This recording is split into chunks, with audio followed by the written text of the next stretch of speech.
Hello student, কেমন আছো তোমরা? সবাই আশা করি ভালো আছো। দীপাবলি সব সব শুভেচ্ছা সবাইকে। দুর্গাপুজো খুব সুন্দর কাটলো, কিন্তু হ্যাঁ, সামনে টেস্ট, এটাও খেয়াল রাখতে হবে। আর বেশি কিন্তু সময় নেই, এবার পড়াশোনাটাকে ঠিকঠাকভাবে চালিয়ে নিতে হবে। তো আজকে আমাদের পড়ার বিষয় হচ্ছে কি অযৌন জনন। তো তোমরা যারা যারা এখনো পড়াশোনার ভিতরে আসোনি, তারা তারা সবাই পড়াশোনার ভিতরে চলে আসো। সামনে টেস্ট, বেশি দেরি নেই, ঠিক আছে? তো আজকে তোমাদের আমি একটুখানি ডিসকাস করে দিচ্ছি অযৌন জনন। তো অযৌন জনন জানার আগে তোমাদের একটুখানি বলে দিই যে জনন জনন আমরা জেনেছিলাম যে দুভাবে জনন হয়, মানে জননকে অ্যাকচুয়ালি দুভাগে ভাগ করা যায়। একটা হচ্ছে কি যৌন জনন, একটা হচ্ছে কি অযৌন জনন।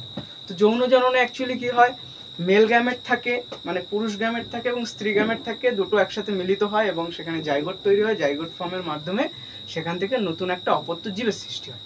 এটা হচ্ছে গিয়ে যৌন জনন, যার একটা মেল পার্ট থাকবে, মানে একটা পুরুষ পার্ট থাকবে, একটা মহিলা পার্ট থাকবে। আর অযৌন জননের ক্ষেত্রে কি হয়, অযৌন জননের ক্ষেত্রে তোমার একটা শুধুমাত্র মাদার বডি থাকবে, মানে শুধুমাত্র একটা মায়ের পার্ট থাকবে, সেখান থেকেই একটা নতুন একটা অপত্য জীবের সৃষ্টি হবে। সেখানে কোনো মেল পার্ট থাকবে না, অর্থাৎ পুরুষ পার্ট থাকবে না, ঠিক আছে?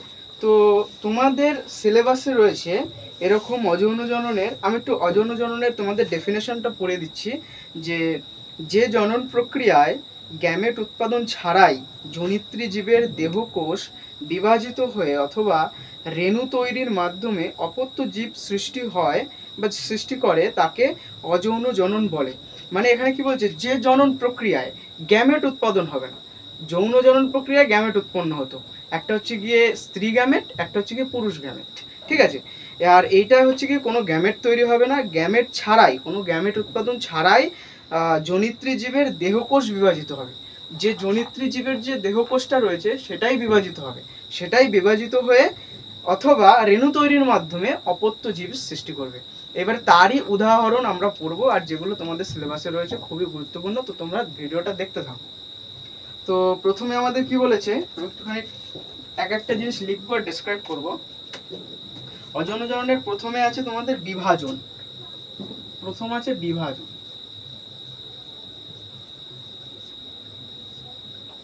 বিভাজনকে দুভাগে ভাগ করেছে, একটা হচ্ছে গিয়ে দ্বিবিভাজন, আর একটা হচ্ছে গিয়ে বহু বিভাজন।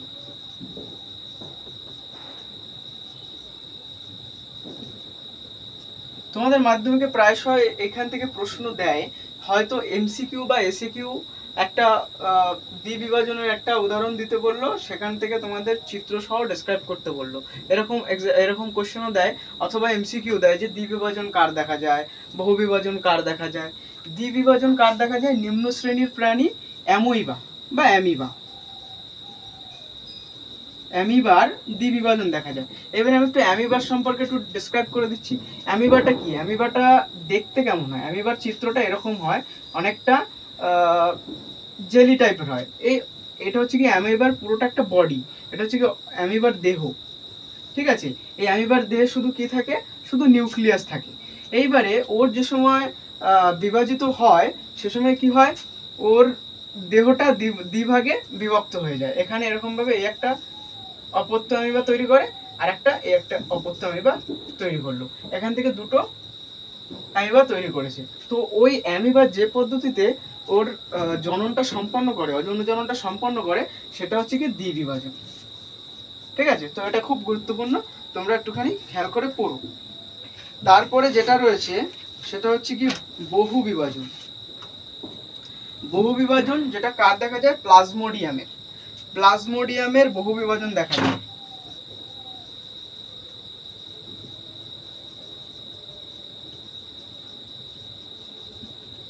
প্লাজমোডিয়ামের বহু বিভাজন দেখা যায়। এই প্লাজমোডিয়ামটা হয়তো তোমরা কেউ কেউ জানো, কেউ কেউ জানো না। এই প্লাজমোডিয়ামটা হচ্ছে গিয়ে একটা প্রোটোজোয়া, যেটা আমাদের যে ম্যালেরিয়া রোগ দেখা যায়, ম্যালেরিয়া রোগের কারণ হচ্ছে গিয়ে অ্যানোফিলিস মশা।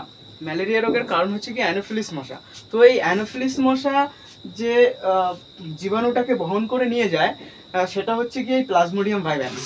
প্লাজমোডিয়াম ভাইভাক্সটাকে নিয়ে যাওয়ার ফলে কি করে, সেটা কাউকে যদি, সেই মশাটা কাউকে যদি দংশন করে, তাহলে তার শরীরে ম্যালেরিয়ার রোগ দেখা যায়। হ্যাঁ, তো তো এই প্লাজমোডিয়াম ও কিভাবে ওর বিভাজন সম্পন্ন করে? বহু বিভাজনের মাধ্যমে। তো ওর এরকম থাকে প্লাজমোডিয়ামটা, এরকম একটা ওভাল শেপের, মানে ডিম্ব শেপের থাকে।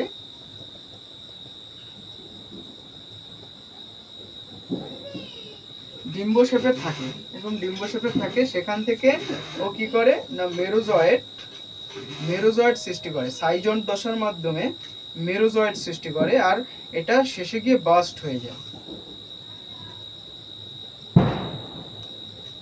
এগুলো হচ্ছে কি সব ছোট ছোট, এগুলো হচ্ছে কি অপত্য নিউক্লিয়াস, এগুলো হচ্ছে কি সব অপত্য নিউক্লিয়াস এক একটা। এগুলো হচ্ছে কি অপত্য নিউক্লিয়াস। এই নিউক্লিয়াস গুলো একটুখানি ম্যাচিওর হয়, ম্যাচিওর হওয়ার পরে মেরোজয়েড তৈরি করে, মেরোজয়েড।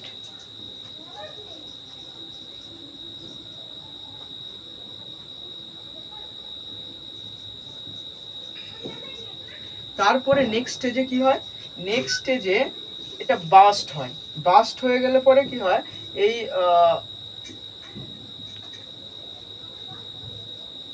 মেরোজয়েড গুলো থেকে নতুন এক একটা অপত্য প্লাজমোডিয়াম তৈরি হয়। এখান থেকে বাস্ট হয়, বাস্ট হওয়ার পরে নতুন অপত্য প্লাজমোডিয়ামের সৃষ্টি হয়।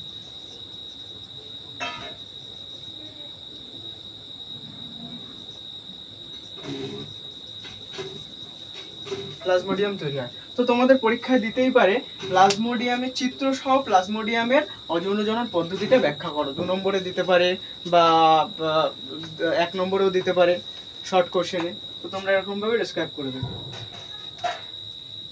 আরো কিছু কিছু আছে যেগুলো তোমাদের জন্য খুবই গুরুত্বপূর্ণ, সেগুলো বলছি, তোমরা দেখতে থাকো ভিডিওটাকে শেষ পর্যন্ত, বন্ধুদের ভিতরে শেয়ার করো, আমাদের চ্যানেলটাকে সাবস্ক্রাইব করো যারা যারা নতুন, এবং আমাদের টেলিগ্রাম চ্যানেলে যুক্ত হতে ভুলবে না। সেখানে তোমাদের সবসময় কোশ্চেন প্রোভাইড করা হয়, এমসিকিউ, এসএকিউ, এবং প্রত্যেকটা চ্যাপ্টার ওয়াইজ তোমাদের কোশ্চেনগুলোকে সলভ করেও দেওয়া হয় ওখানে।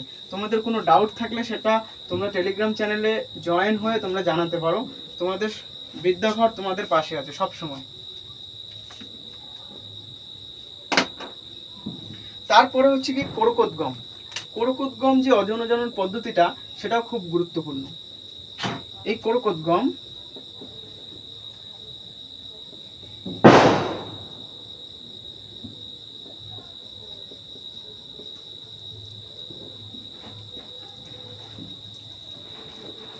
কোরকোদ্গম বা বার্ডিং, তোমরা ইংলিশেও অনেক জায়গায় নাম দেখবে যে বার্ডিং বলা রয়েছে। আমি তোমাদের একটা ছোট ইনসিডেন্ট বলি। আমারই মাধ্যমিকের সময়, আমি তো ইংলিশ তেমন একটা ভালো জানতাম না। মাধ্যমিকের আমাদের বাংলায় আমরা ফলো করতাম বেশিরভাগ। তো মাধ্যমিকের সময় এমন একটা কোশ্চেন এসেছিল যার বেঙ্গলি নামটা, আমরা তো বেঙ্গলিতে পড়েছি, তো বেঙ্গলি নামটা আমি জানতাম কিন্তু ইংলিশ নামটা জানতাম না। তো মাধ্যমিকের সময় ওরকম ইংলিশ নাম দিয়ে কোশ্চেনটা এসেছিল, তো সেই কোশ্চেনটাকে আমি করতে পারিনি। তো তোমাদের বলছি আমার মতন তোমরা ওই ভুলটা করো না। তোমরা একবারে বেঙ্গলি এবং ইংলিশ দুটো নামই শিখে রাখো, যে যেটা তোমাদের পরীক্ষায় আসবে সেটাই তোমরা লিখে আসতে পারবে। হ্যাঁ, তো কোরকোদ্গম কার দেখা যায়? ইস্টে, ইস্ট এবং হাইড্রা। ইস্ট এবং হাইড্রা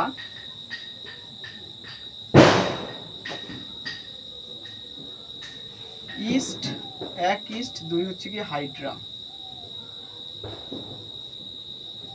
এই কোরকোদ্গমে অ্যাকচুয়ালি হয়টা কি?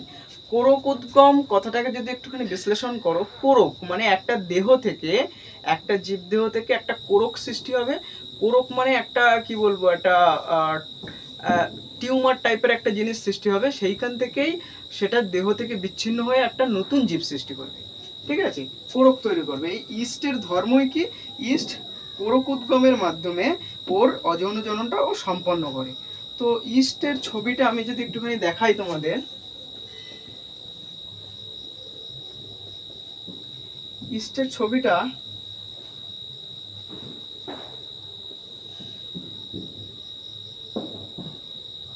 হচ্ছে কি ইস্টের নিউক্লিয়াস।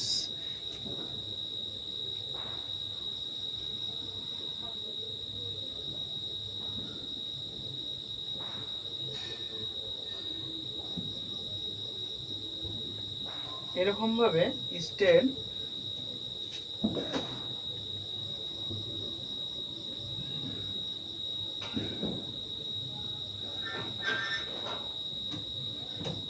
ট্রান্সফরমেশনটা এরকম ভাবে হয়।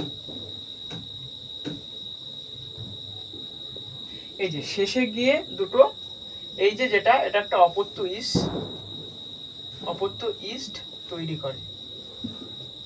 এবং এই ইস্টের যে কর্কটগম, এটা হচ্ছে কি তরুলা দশা। এখানটা একটা খুব ইম্পর্টেন্ট দশা আছে, যে দশাটা দেখা যায় ইস্টের কোরক তো সৃষ্টি হচ্ছে, তার সঙ্গে একটা দশা হয়। এই দশার মাধ্যমে ইস্ট তার জননটা, অযৌন জননটা সম্পন্ন করে। সেটা হচ্ছে গিয়ে তরুলা দশা। তরুলা দশা। এই তরুলা দশার মাধ্যমে ইস্ট তার অযৌন জনন পদ্ধতিটা সম্পন্ন করে এবং একটা অপত্য ইস্ট তৈরি করে। তারপরে যেটা বললাম সেটা হচ্ছে কি হাইড্রা। হাইড্রাটা কেমন হয় দেখতে, সেটাও তোমাদের দেখিয়ে দিচ্ছি।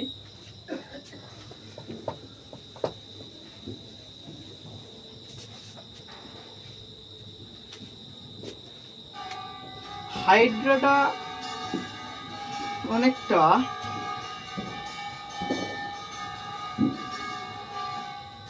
ঝুড়ির মতন হয় উপর দিকটা।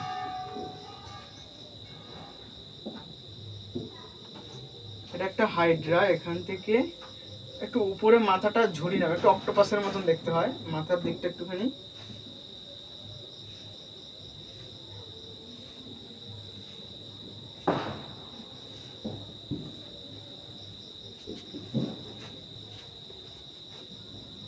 আমার ছবি খুব একটা ভালো হয় না, তাও আমি চেষ্টা করছি তোমাদের বোঝানোর জন্য।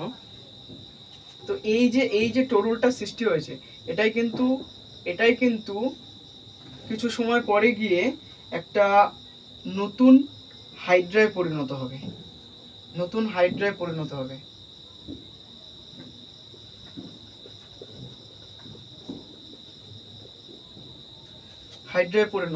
ঠিক আছে, পরেরটা তাহলে কিরকম যাচ্ছে, ঠিক সেম ভাবে।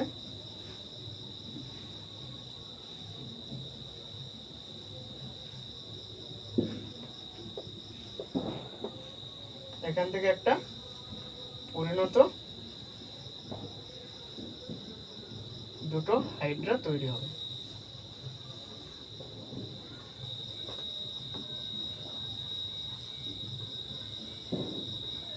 এই পরিণত দুটো হাইড্রা তৈরি হলো, অপত্য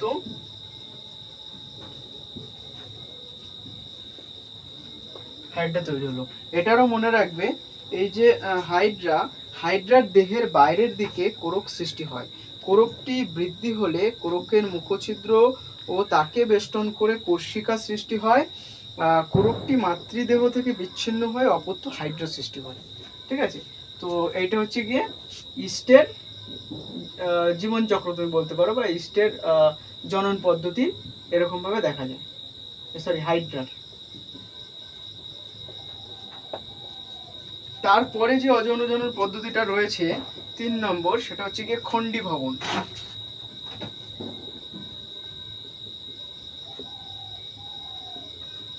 খণ্ডীভবন বা ফ্র্যাগমেন্টেশন।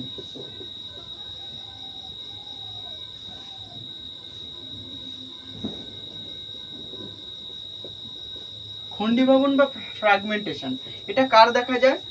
একটা সবাই জানে, নাম ছোটবেলায় সবাই পড়েছি, স্পাইরোগাইরা,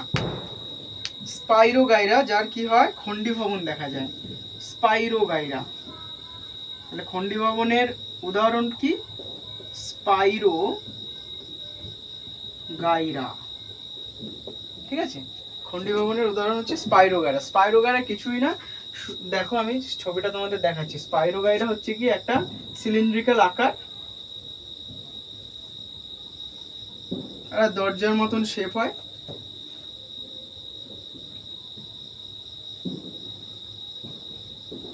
খণ্ডীভবন মানে এর ধরো এরকম ভাবে রয়েছে, সরি একটু অন্যভাবে থাকে।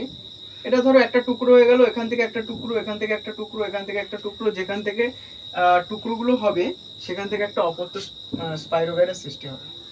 এই যে এরকম।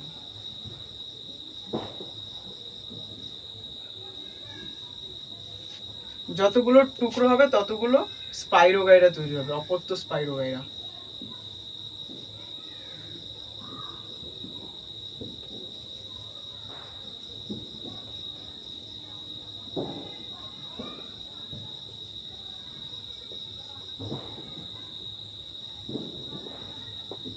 অপত্য স্পাইরোগাইরা তোমার সৃষ্টি হচ্ছে খণ্ডীভবনের মাধ্যমে, ঠিক আছে। তারপরে যেটা রয়েছে তোমাদের খুবই স্পাইরোগাইড, আচ্ছা স্পাইরোগাইডার আমি একটা জিনিস এখান থেকে একটুখানি পড়ে বলে দিই। স্পাইরোগাইরা জলজ সূত্রাকার, জলজ প্রাণী এবং সূত্রাকার, এটা দেখতে পাচ্ছ, এটা হচ্ছে কি সূত্রাকার। আমি একটু এটা এলাবোরেটলি এঁকেছি সেই জন্য এটা একটুখানি বড় রকম দেখাচ্ছে। সূত্রাকার শৈবাল, কোনো আঘাতজনিত কারণে সূত্রাকার দেহ একটি খণ্ডে পরিণত হয়, সূত্রাকার দেহ একটি খণ্ডে পরিণত হয় এবং প্রতিটি খণ্ড থেকে একটি অপত্য স্পাইরোগাইরাস সৃষ্টি হয়। তো তারপরে যেটা রয়েছে সেটা হচ্ছে কি রেণু উৎপাদনের মাধ্যমে স্পোর ফরমেশন, রেণু উৎপাদন আর হচ্ছে কি পুনরুৎপাদন, এই দুটো হচ্ছে। আর দুটো রয়েছে।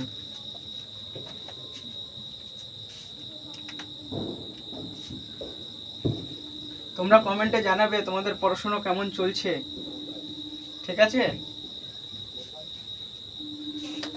সামনে পুজো গেছে, পড়াশুনো ঠিকঠাক ভাবে হয়নি কারোরই, এখন পড়াশোনা একটু মন দিতে হবে, সামনে টেস্ট, তারপরে মাধ্যমিক, জীবনের প্রথম বড় পরীক্ষা তোমরা দিতে চলেছো। এই পরীক্ষার উপরে অনেক কিছু নির্ভর করছে, তোমাদের ভবিষ্যৎ যাত্রা কেমন হবে। সেই জন্য সবাই ভালো মতন পড়াশোনা করো, প্রিপারেশন নাও, ভালো রেজাল্ট করো, মা বাবার মুখ উজ্জ্বল করো।